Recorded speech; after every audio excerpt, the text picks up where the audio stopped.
We're continuing in our journey through Hebrews. And it's, as I don't know about you, but as you're reading through that, it's pretty complex, isn't it? And quite honestly, we could take this chapter and we could speak about this chapter for, I think, probably about 2 or 3 months. And we would find something exciting every Sunday, so I'll not be that long.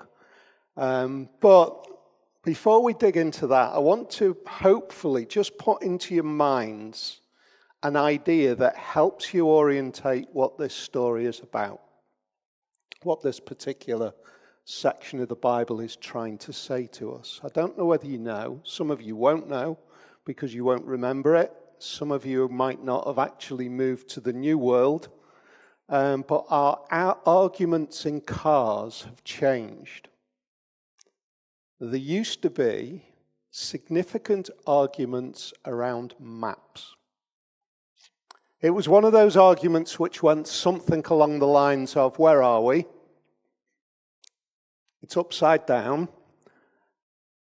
It's on page 5.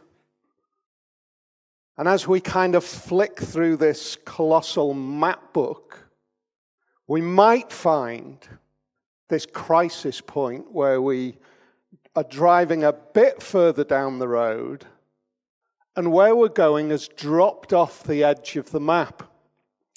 And of course, now we're in a situation where everything is just so incredibly more superior to that. We can zoom in, we can zoom out, we can see not just our own area. Do you remember the A to Z? That kind of book that was always wet from the rain, that was kind of, but it had everything about the city that you were in. We can now zoom in, we can zoom out, we can cross the channel, we can go across Europe, we can do everything. Because what we now have, the sight that we now have, is so superior to anything that had gone before.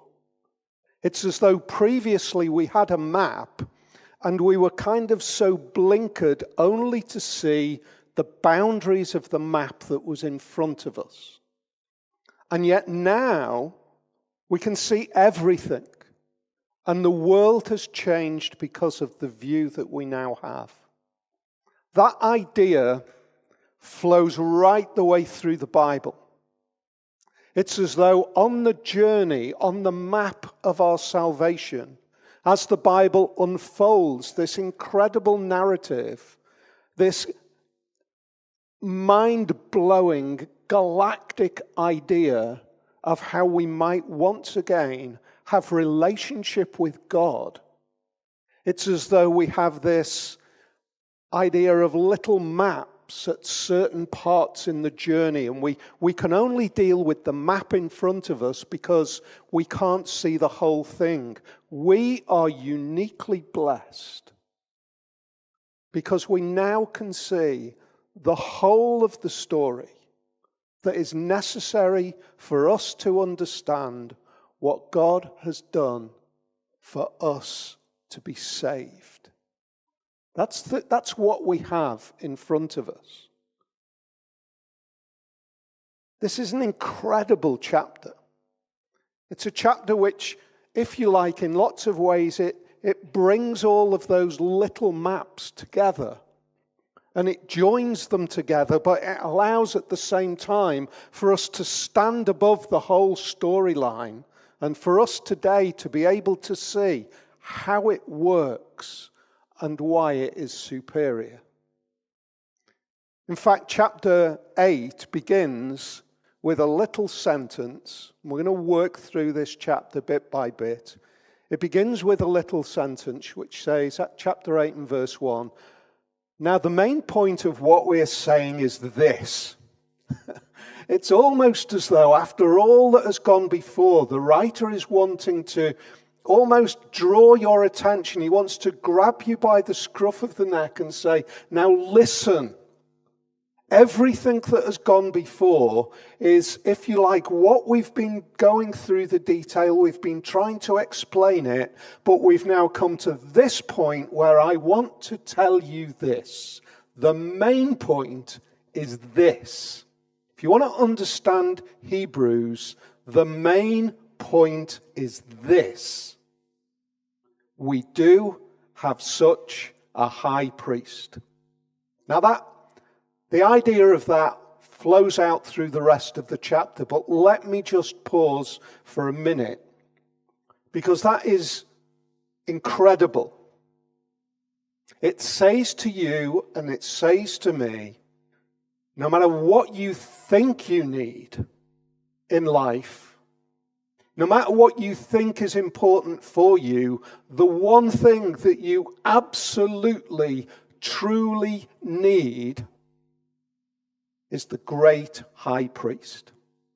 You need a priest. Not any priest. You need this priest. And these first two verses are packed with this idea of why we need a priest. And also it throws kind of guidelines all the way back throughout the whole of the history of humanity, from creation through the story of the Old Testament. Don't forget, we're writing to people here in this book who really understand that Old Testament story. They get it, they understand it. In fact, they're in danger of slipping back to some of the patterns of the past. And the writer is saying, I'll show you why the high priest that you need in Jesus makes everything that's gone before irrelevant for you now, but not irrelevant for the story of how we got here. It's how it works. We need a high priest. What kind of high priest then have we got? We've got a high priest who sat down at the right hand of the throne of the majesty in heaven, and who serves in the sanctuary, the true tabernacle set up by the Lord, not by a mere human being. That, in those few words, tells you a mass about what had gone before.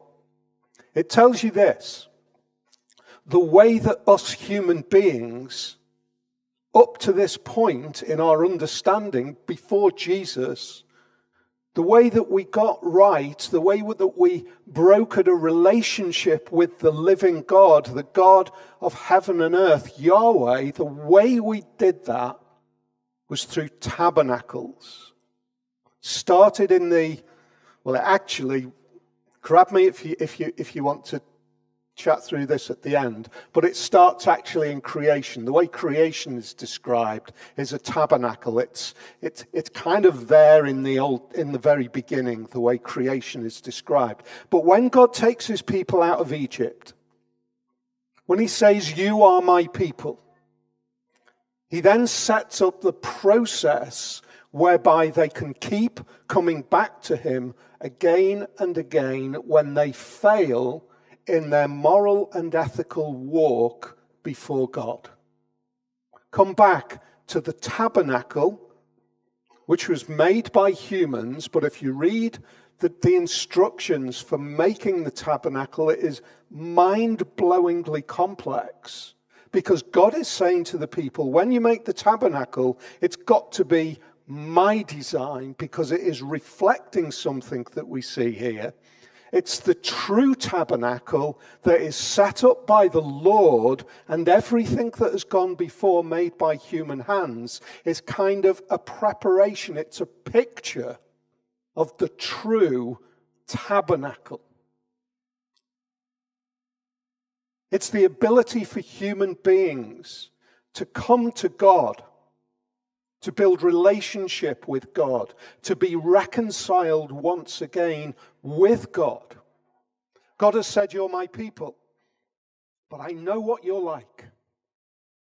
I know that in your journey of following me, you'll stumble, you'll fail, You'll break the commandments that I've laid out for you.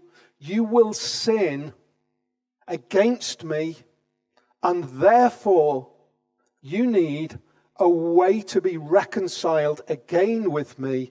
Come to the tabernacle. It's a bloody, violent place.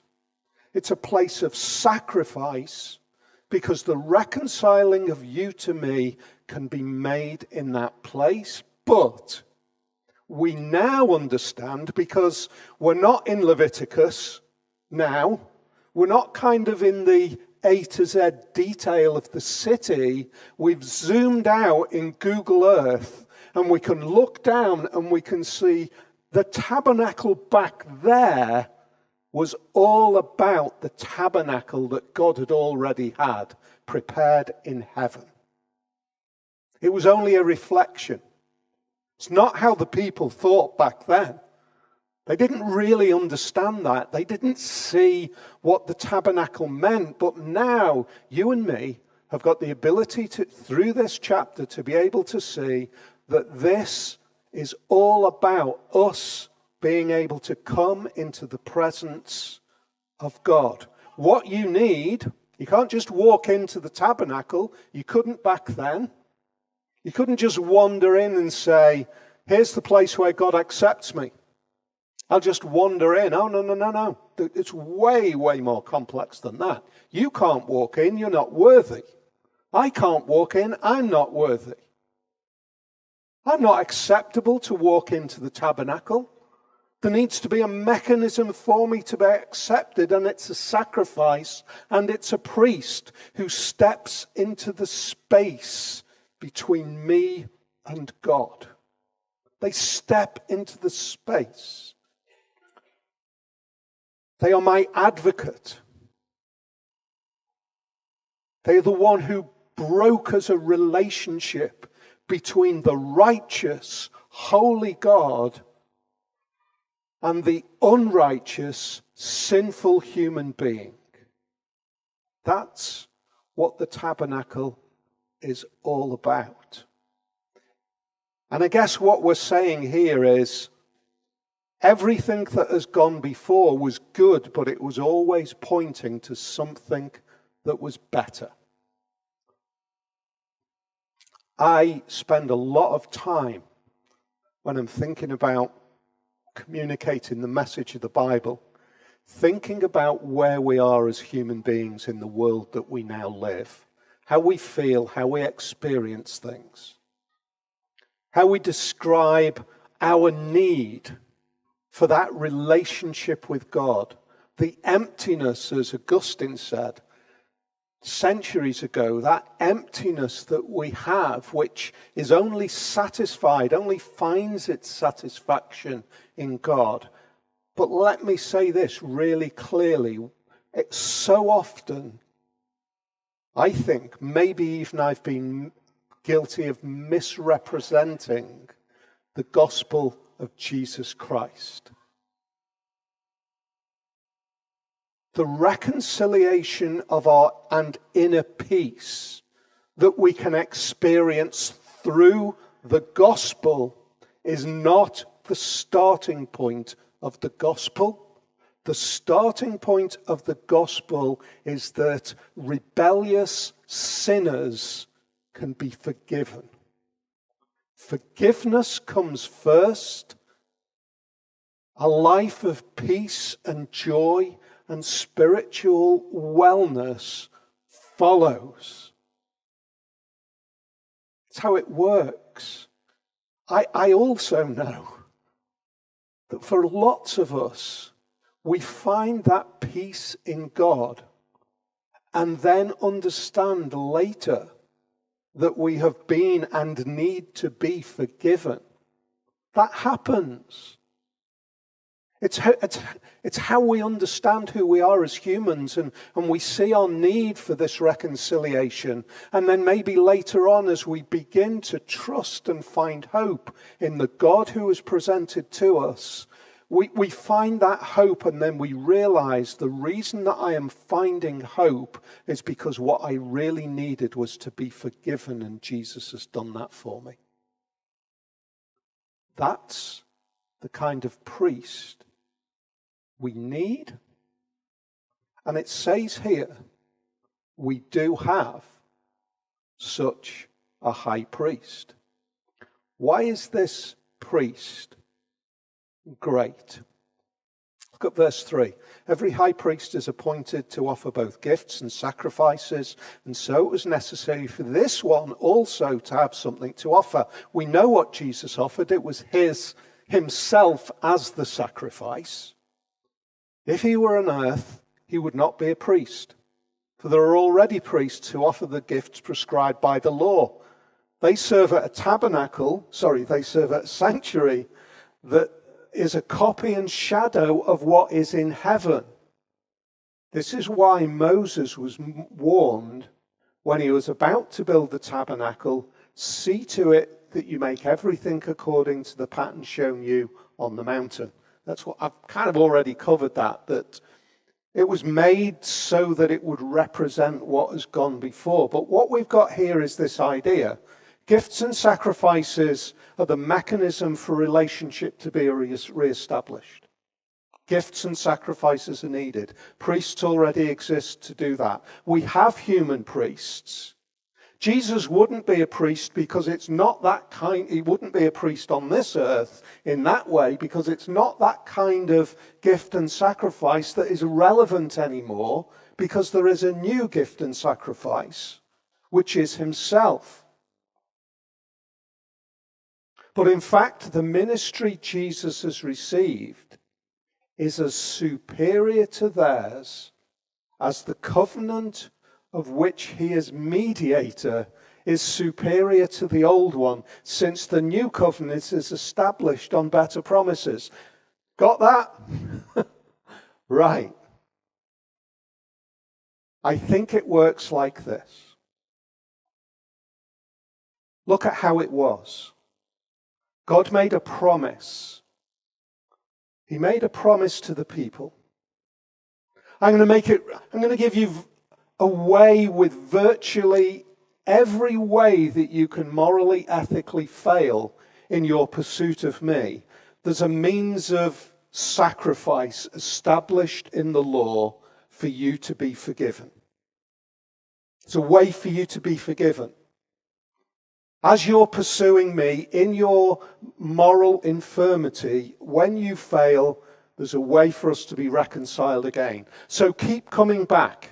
Keep coming back to me. That was the covenant that God made with his people. I promise you that while you are pursuing me when you fail, you can keep coming back and you can make sacrifice after sacrifice after sacrifice, and I will always forgive you when you are pursuing me and fail.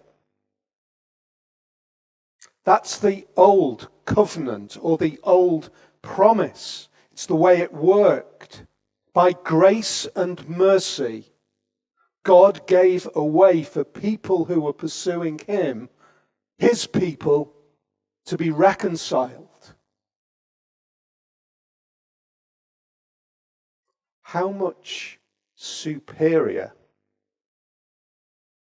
is a promise, a covenant, and a sacrifice that happens once? How superior is that?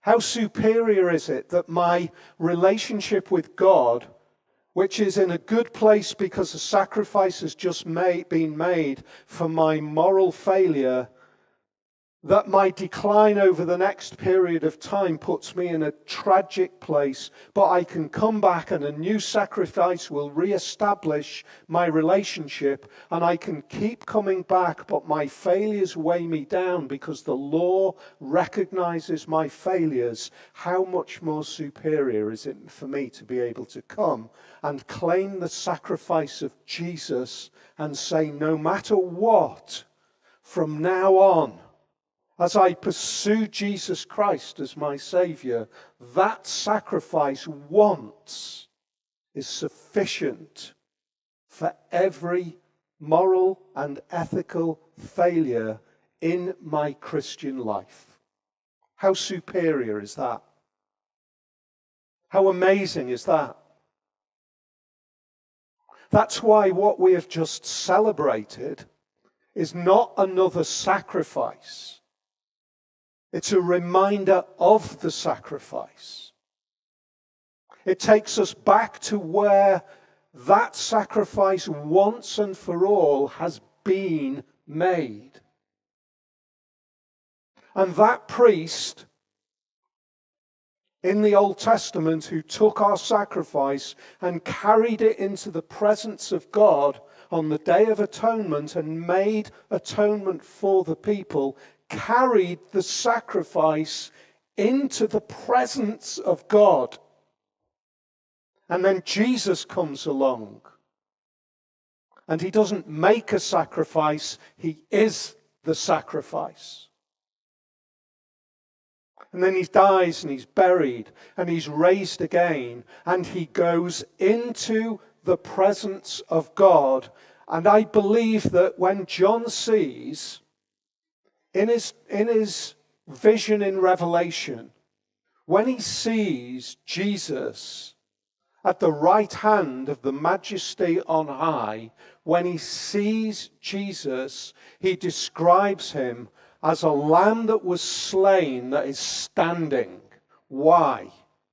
Because Jesus is the sacrifice, and he carries that sacrifice as the living priest into the presence of God. The living sacrifice is present with God so that no matter what your failure is, no matter how often you need to come back and say, Lord, I look to you again, he will say, the sacrifice is there. No priest, no more sacrifice, because Jesus, the great high priest, the one that we need, is already there. The old covenant was good. The old covenant was good. We already have said that it was superior. The old covenant was good. But it wasn't good enough. Not because of the covenant, but because of the people. Look at what it says in verse 7. Everything from verse 7 through to verse 12 is from Jeremiah. It's really important that. Because it's not as though God suddenly had this crisis idea of what do I do with this people that are failing. It has been planned before the foundation of time. It was promised in Jesus by the prophets. And then we read in verse 7, repeating Jeremiah, for if there had been nothing wrong with the first covenant, no place would have been sought for another. Sorry, verse 8 is where Jeremiah starts. But God found fault with the people and said, this is what Jeremiah says as God speaks. The first covenant, if there was nothing wrong with it, how can you say there was something wrong with the covenant that God's made? How can the writer say that in verse 7? If there would be nothing wrong with that first covenant, what was wrong with it? Look at verse 8. The days are coming, declares the Lord, when I will make a new covenant with the people of Israel and with the people of Judah. It will not be like the covenant I made with their ancestors when I took them by the hand to lead them out of Egypt, because they did not remain faithful to my covenant, and I turned away from them, declares the Lord. It had not struck me until I was preparing for this afternoon that when you look at all of the intricate ways in which the sacrificial system in the Old Testament brings forgiveness to the people for their moral failure against the law, there is no remedy for idolatry and faithlessness. There's no remedy. You can't come to the old covenant and say that idolatrous tendency. There's no way, there's no recompense in the law. What does it need? It needs more than the law. It needs the mercy of God to break in. And that's what we see in Jeremiah. God says that law that was previously worked out with the tabernacle and the temple and all the ways in which you could be reconciled again to me, it was inferior because of your failure. Because you're rebels. Because you're idolaters. Because you don't pursue me. You need mercy. You need me to break in and way beyond the law as it was established. I need to do more for you. And so Jeremiah says, God says there's going to be a new covenant. I'm going to make it with the people of Israel and Judah. And everybody who follows on and believes in Jesus, there's a new covenant coming. It would be devastating if we ended at the end of verse 8. I turned away from them, declares the Lord. The beginning of verse 8, it says, but God found fault with the people and said, I turned away from them. If that was the end of it, we're in trouble. But what was good was always preparing for something which was better. Because it goes on to say in verse 10, this is the covenant I will establish with the people of Israel after that time, declares the Lord.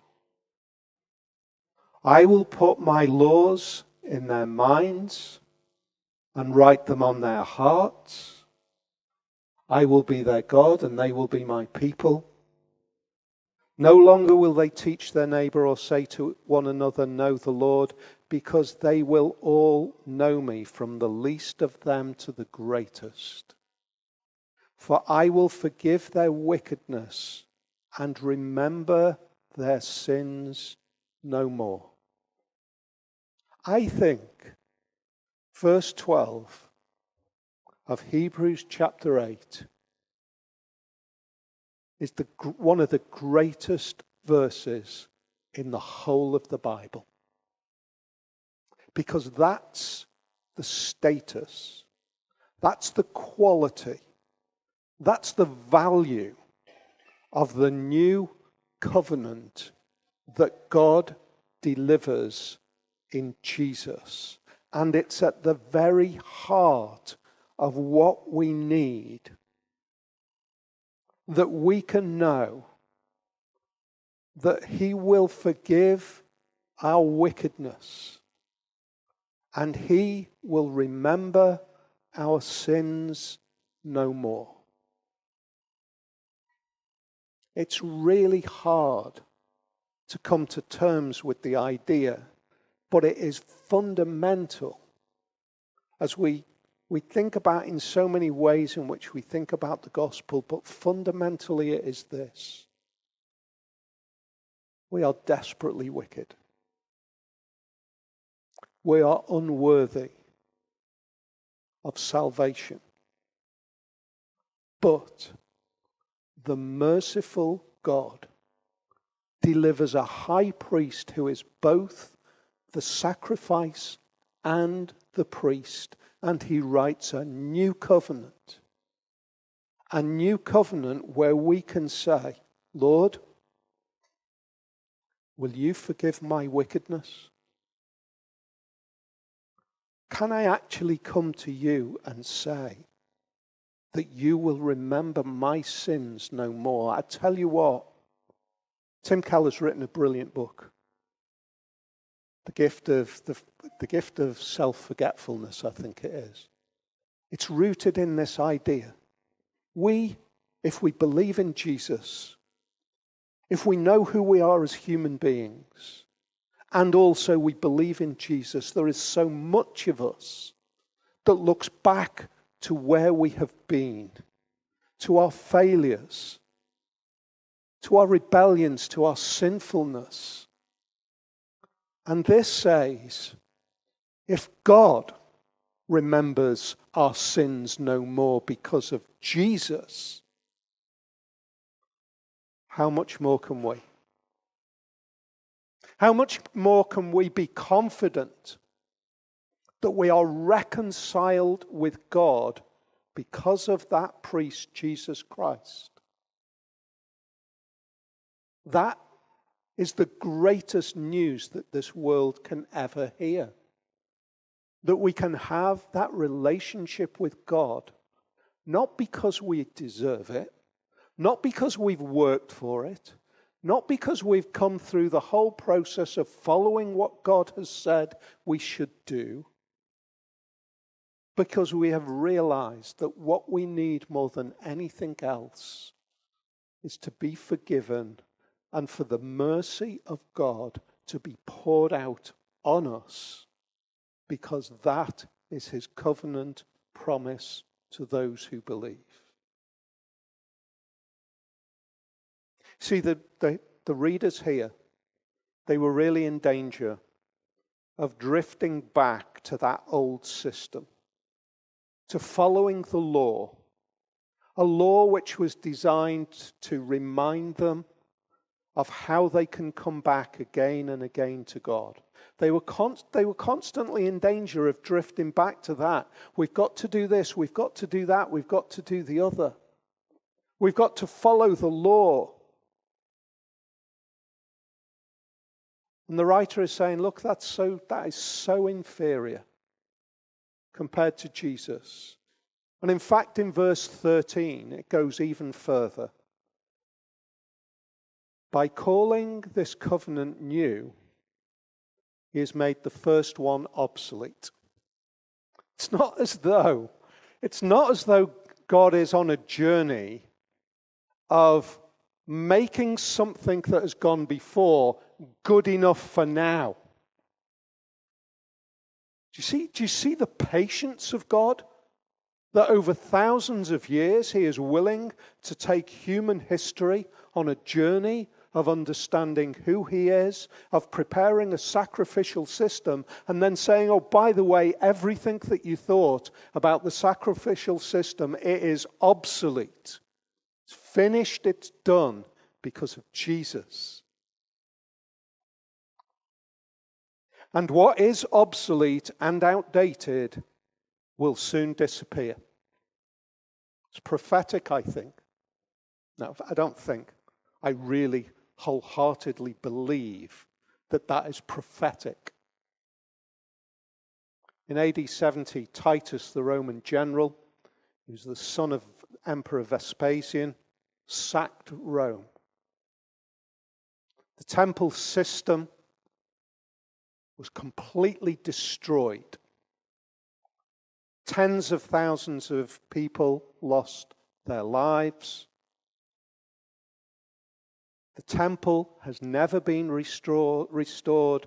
The sacrificial system will never be again reestablished, because that kind of salvation drops off the map. We've got a new map. We get to the edge of the map with the sacrificial system. We carry on driving along the road, and there's no more map with that old way. And Jesus comes along and says, everything that you thought you saw in the map, I'm the new map. I'm the new way. In fact, God is so willing to abandon his previous model because something superior has arrived. We won't ever drop off the map of the offer of salvation that is contained in the gospel. We will never exhaust it. We will never get to the end of it. We will never find it unsatisfying, and it will never be replaced. There is nothing new coming in the story of the gospel and in the story of God's way to reconcile us to him. The gospel is complete. And we can honestly and truly say that in seeking and holding on to that gospel, we find life, we find hope, we find emotional and deep spiritual satisfaction. We find all of those things. But it is because we come through the sacrifice of Jesus.